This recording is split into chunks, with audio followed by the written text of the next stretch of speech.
রাত তখন প্রায় মধ্যরাতের গণ্ডি পেরিয়েছে। ঘুমের দেখা নেই, বদলে হাজারো প্রশ্নরা ভিড় করছে মনের মধ্যে।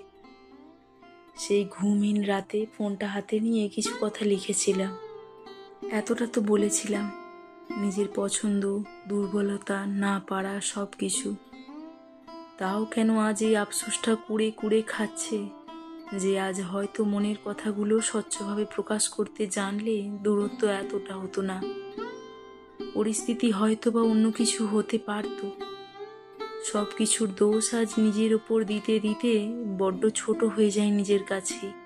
বলতে না পারার কারণে রয়ে যাওয়া প্রত্যেকটা কথা এত দোষের বিরাট শাস্তি হিসেবেও আঘাত করতে থাকে আমাকে।